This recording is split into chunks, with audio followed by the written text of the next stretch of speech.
বন্ধুরা, আজকে আপনাদের শোনাবো রোজা উপলক্ষে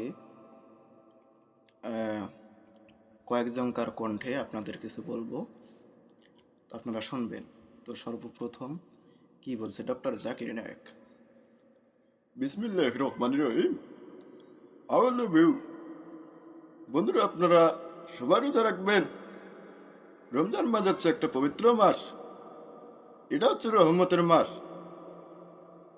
আপনারা সকলে নামাজ পড়বেন। আপনাদের পরিবারের মেম্বারকে সবাইকে নামাজ পড়ার জন্য অনুরোধ করবেন এবং সবাই যেন নামাজ পড়ে রোজা রাখে। আশা করি আপনারা বুঝতে পেরেছেন। আমি ডক্টর জাকির নায়ক বলছি।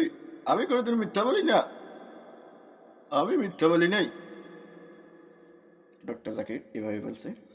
এবার শুনবেন কি বলছে। ডিপজল কি বলতেছে। ওই দেশের জনগণ ঠান্ডা হইয়া গেছো গা। ওই সবাই রমজান মাসে রোজা রাখবি, না হলে সিস্টেম চালু করে দিবি আল্লাহ। ওই ভালো করে শুনে রাখ, আল্লাহ তারা যখন সিস্টেম চালু করব তখন তোরা কেউ বাঁচবি না। মাগার সময় আছে, ওই সময় আছে, সবাই রোজা রাখ। তো ডিপজল এভাবে বলছে। এবার শুনবেন মান্না ভাই কি বলতেছে।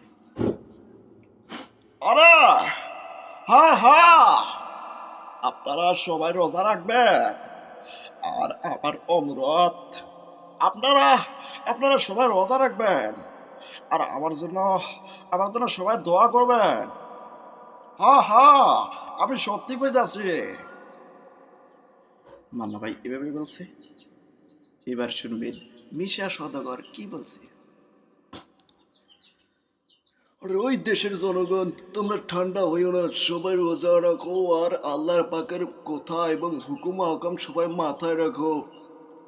ওই মুসলমানগণ, রোজা না রাখিয়া কেউ কবরে যাইও না, না হলে আল্লাহ সিস্টেম চালু করে দেবে। নাম আমার বাবলা, বাজাই শুধু তবলা। আর ওই মুসলমান, সবাই রোজা রাখ, নামাজ পড়। আমি মিশা সওদাগর কোনোদিন মিথ্যা কথা বলি না। তো এভাবেই বলছি মিশা সওদাগর। এবার কি বলছে কাবিলা। ও আমার আল্লাহ, ও মোর দেশের ভাইয়েরা, সবাই ভালো কইরা এই নামাজটা পড়বে। মোর অনুরোধ লাগে, মুই বরিশালে থাইকা এই সবাইরে জ্বর কইরা সবাইরে নামাজ এবং রোজার দাওয়াত দিয়েছি। এইয়া কিন্তু আমি ভালো করছি। তোমরা সবাই মিল্লা সবাইরে নামাজ এবং রোজার দাওয়াত দিবে। এভাবেই কাবিলা কথা বলে। সো এবারে দিলদার কি বলতেছে। আল্লাহ রে, কপালটা খারাপ। বাংলাদেশের মুসলমানগণ সবাই নামাজ পড়বেন আর বেশি বেশি করে রোজা রাখবেন। সবাইকে রোজা রাখার জন্য বলবেন। আল্লাহ রে, কেউ তো কথা বুঝে না। তো দিলদার সাহেব এভাবেই বলছি। তো এবার আমরা